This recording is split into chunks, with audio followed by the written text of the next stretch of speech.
റെപ്കോയുടെ കോട്ടയം പാമ്പാടി കിടക്ക് നിർമ്മാണ യൂണിറ്റിൽ 2 മാസമായി തൊഴിലാളികൾക്ക് ശമ്പളമില്ല. കമ്പനി ഗേറ്റിൽ CITU തൊഴിലാളികളുടെ നിശബ്ദ സമരം 79 ദിവസം പിന്നിട്ടു. സ്ത്രീകൾ ഉൾപ്പെടെയുള്ള തൊഴിലാളികളാണ് സമരരംഗത്തുള്ളത്. CPM നിയന്ത്രണത്തിലുള്ള റെപ്കോയ്ക്ക് 18 കോടി രൂപ സർക്കാരിൽ നിന്ന് ലഭിക്കാനുണ്ട്.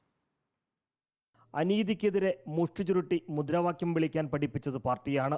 ഈ പ്രതിഷേധം സർക്കാരിനോ പാർട്ടിക്കോ എതിരല്ല.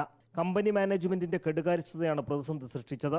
ശമ്പളം ലഭിക്കും വരെ സമരം തുടരാനാണ് തൊഴിലാളികളുടെ തീരുമാനം. പൂർണ്ണമായും ഞങ്ങൾക്ക് 3 മാസമായി ഇവർ ശമ്പളം നിഷേധിക്കുന്ന അവസ്ഥയിലാണ് ഉണ്ടായിരിക്കുന്നത്. ഞങ്ങളുടെ കുടുംബം മുഴുവൻ പട്ടിണിയിലേക്കാണ്. ഞങ്ങളുടെ കുഞ്ഞുങ്ങൾക്ക് ഒരു കൂടി ബിസ്ക്കറ്റ് പോലും വാങ്ങിക്കൊടുക്കാനുള്ള അവസ്ഥ ഞങ്ങൾക്കില്ല. കമ്പനിയിൽ ലോഡ് പോകുന്നുണ്ട്, കമ്പനിയിലെ മറ്റു കാര്യങ്ങളെല്ലാം നടക്കുന്നുണ്ട്, കൃത്യമായി നടക്കുന്നുണ്ട്. ശമ്പളം മാത്രം തൊഴിലാളികൾക്ക് നൽകാൻ ഇവർ നിഷേധിക്കുകയാണ്. കാര്യമായ ശമ്പള വർധനയില്ല.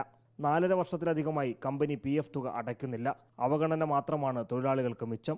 നവകേരള സദസ്സിൽ ഡിസംബർ 13 ആയിരുന്നു നമ്മുടെ പാമ്പാടി വെച്ച് പുതുപ്പള്ളി മണ്ഡലത്തിൽ നവകേരള സദസ്സ് നടന്നത്. അതിൽ നമ്മൾ കാര്യങ്ങളെല്ലാം വെച്ചുകൊണ്ട് ഒരു നിവേദനമായിട്ട് മുഖ്യമന്ത്രിക്ക് സമർപ്പിച്ചിരുന്നു. ഇവിടെ ഒരു യൂണിയൻ ഉണ്ട്, റെപ്കോ എംപ്ലോയീസ് യൂണിയൻ എന്ന് പറയുന്ന ഒരു യൂണിയൻ ഉണ്ട്. അതിൻ്റെ പ്രസിഡന്റ് എന്ന് പറയുന്നത് സഖാവ് P. ജയരാജാണ്. അദ്ദേഹം പോലും ഇതിനകത്തൊരു ഇടപെടൽ നടത്തുന്നില്ല. അദ്ദേഹവും മാനേജ്മെന്റിനൊപ്പം നിന്നുകൊണ്ട് ഞങ്ങളുടെ തൊഴിലാളികളുടെ ഒരു പ്രശ്നത്തിലും ഇടപെടാതെ നിൽക്കുകയാണ് അദ്ദേഹം ഇപ്പോൾ ചെയ്തുകൊണ്ടിരിക്കുന്നത്. 160 ജീവനക്കാരുണ്ടായിരുന്നു. ജീവിതം പ്രതിസന്ധിയിലായതോടെ 1 വർഷത്തിനിടെ 40-ലേറെ പേരാണ് റെപ്കോയിലെ തൊഴിലുപേക്ഷിക്കാൻ നിർബന്ധിതരായത്. വിഷയത്തിൽ സഹകരണ മന്ത്രി ഇടപെടണമെന്നാണ് CITU അംഗങ്ങളായ തൊഴിലാളികളുടെ ആവശ്യം.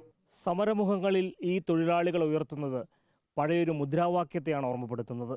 ആരെയും അട്ടിമറിക്കാനല്ല, ജീവിക്കാൻ വേണ്ടിയാണ് ഇവരുടെ സമരം.